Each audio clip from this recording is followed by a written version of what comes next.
This is the final resting place of some of the most influential men and women of the 19th century.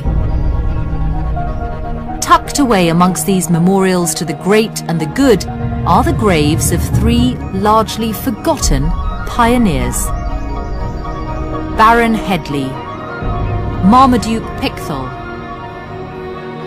and in an unmarked grave, William Henry Quilliam. Although few recognize their names today, in the 19th century these men were responsible for a religious revolution that shook the British public to its core. They were aristocratic Christians who made a choice which inflamed Victorian society. They converted to Islam. An Englishman, a pucker Englishman, doesn't go native. He doesn't leave the English white upper middle class.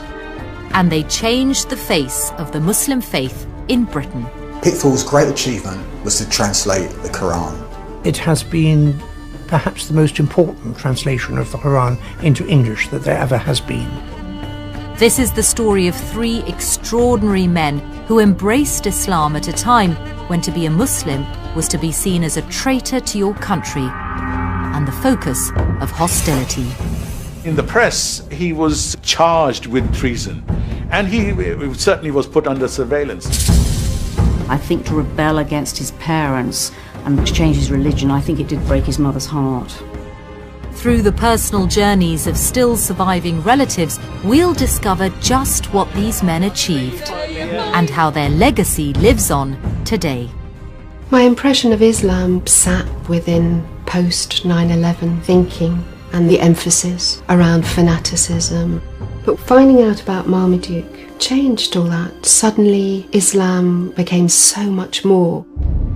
So just what did these Victorian pioneers do to make Islam more acceptable to a society that condemned it? And are there any lessons for British Muslims today?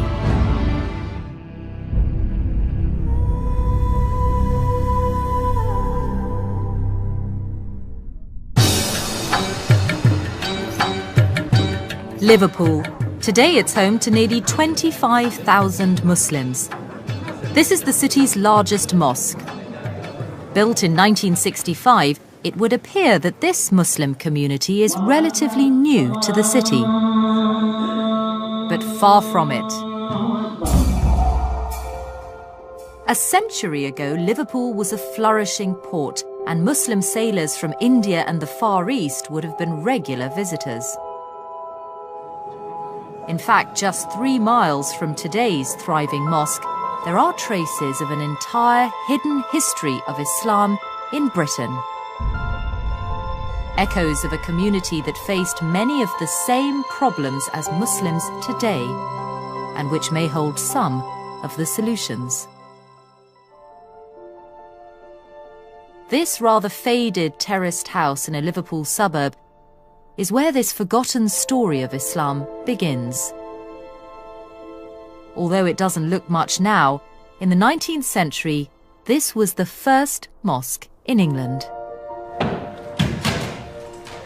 In 1889, the house was bought by a man named Abdullah Henry Quilliam. Quilliam was a Victorian gentleman, but he was also a Muslim convert. A religious innovator who fought to change preconceptions of Islam at a time when society found it frightening and alien. And it was here that he set about doing it. Abdullah Quilliam had an architect appointed who designed the extension to the building. Ghalib Khan is the chairman of the Abdullah Quilliam Society. You can look at the arch designs that was made. A few steps down is the mosque. The preaching was done from that corner there where Abdullah would be standing.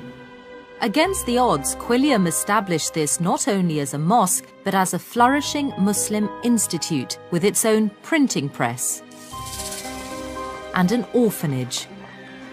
It was the centre of Islam not just for Liverpool, but for the whole of Britain. Allahu Akbar, Allahu Akbar.